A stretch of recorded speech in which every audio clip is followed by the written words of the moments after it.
Hey guys, and welcome back to the second part of my X-Men fan casting. Last time I cast the main X-Men team, but today we are going to be looking at the X-Men's greatest foes as we cast the villains of the X-Men universe. As with my previous video, I will be casting a younger and older version of each character. The characters I will be covering in this video are Juggernaut, Mystique, Mr. Sinister, Emma Frost, Apocalypse, and of course, Magneto.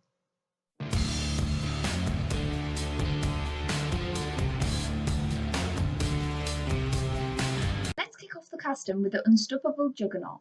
For the younger version of the Juggernaut, I went with Will Poulter from the Maze Runner series. And no, it wasn't just because of his ginger hair. In the Maze Runner, we see him turn evil at the end of the film, and I feel he is capable of looking and acting menacing as we would expect from Juggernaut. His turn at the end of the Maze Runner is mainly based on jealousy and revenge for Thomas's character, which also matches well with the Juggernaut who is fully set on killing his brother Charles Xavier. For the older version of the Juggernaut, I went with Icelandic strongman. No, fuck, I'm gonna butcher this. Thor Bjornsson, also known for playing the Mountain in Game of Thrones. Bjornsson fits the role perfectly with his extremely large stature. Additionally, the Juggernaut is not an extremely intelligent character in the comics, therefore he wouldn't need much dialogue, as Bjornsson might struggle with it as he's not English. Moving on, we have the manipulative shapeshifter Mystique. For the younger Mystique, I went with Adair Rush, who has recently turned 20 and is an experienced model, similar to the original Mystique, Rebecca Romijn. Adair Rush is clearly very comfortable and confident with her body, which is an essential for the role of Mystique. Rush is also very pretty and could easily use her beauty as part of her manipulation, which also suits the Mystique role perfectly. For the older version of Mystique, I had Laura Prepon, Katherine Heigl, and Zooey Deschanel. However, I decided to go with Laura Prepon in the end, as I think she really has the manipulative look I would expect from Mystique, whereas Deschanel and Hegel look a little too nice to be such a villainous character. Now we move over to the crazy geneticist, Mr. Sinister. I had both Daniel Radcliffe and Craig Horner as options for young Nathaniel Essex, aka Mr. Sinister. Ultimately, I decided to go with Daniel Radcliffe as he has a better filmography and I personally feel he has a very wormy face, which is something I imagine when thinking of Mr. Sinister. If he was not already playing the Spider-Man villain in the upcoming Morbius movie, I would have chose Jared Leto to play Mr. Sinister. However, I went with Johnny Depp because I also think he has a very wormy face when you shave his beard. And I personally would want Mr. Sinister to have extremely long, unkept hair, reinforcing he is crazy and too busy with his experiments to care about his appearance. Now, we come to the woman with diamond skin and extreme telepathic abilities, Emma Frost. For the younger version of Emma, I had three choices in Madison Iceman, known for her role in the Jumanji reboot, Elle Fanning from Maleficent, and finally Jodie Comer from Killing Eve. In the end, I decided on Madison Iceman as I feel she has a bitchy look to her and we know she can play arrogant roles, which perfectly sums up Emma Frost. I also had three options for the older version of Emma Frost, with Charlize Theron, Annalyn McCord, and Ellen Holman. All three women are beautiful, but have a harsh look to them, which would embody the harsh side of Emma Frost's character.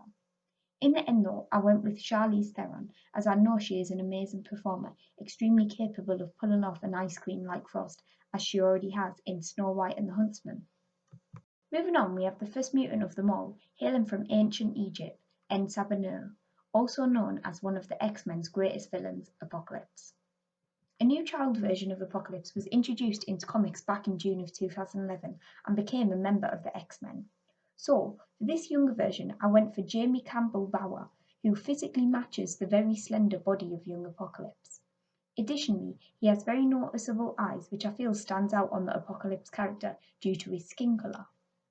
Jamie Campbell Bower also looks capable of becoming the evil character we see with the older version of Apocalypse. Now, for the older version of Apocalypse, I had Dominic Purcell from Prison Break, the UFC fighter and sometimes actor Randy Couture, and Jean-Claude Van Damme from Double Impact. In the end, I settled with Dominic Purcell as I felt Claude Van Damme looks a little too old and Randy Couture does not have much acting experience. Purcell has a bald head, large structure and quite a deep voice, which all fit the Apocalypse character well. And finally, we come to the most famous of the X-Men villains, Eric Lehnsherr, aka the Master of Magnetism, Magneto.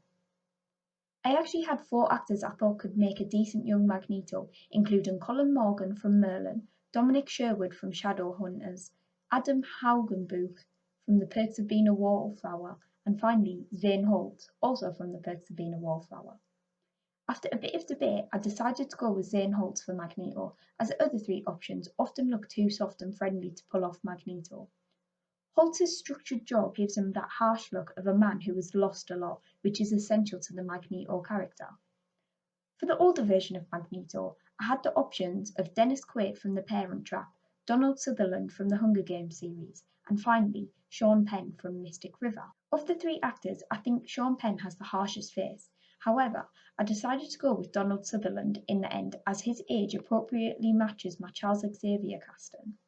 Additionally, Sutherland can pull off the long white hair as Magneto does in the comics, and we've seen him play a threatening villain in the Hunger Games series.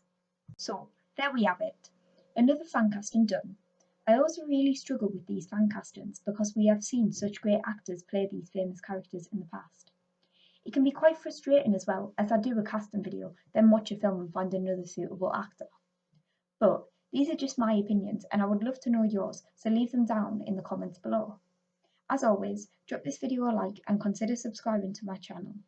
You can also find my Instagram link in the description below, where I post daily updates.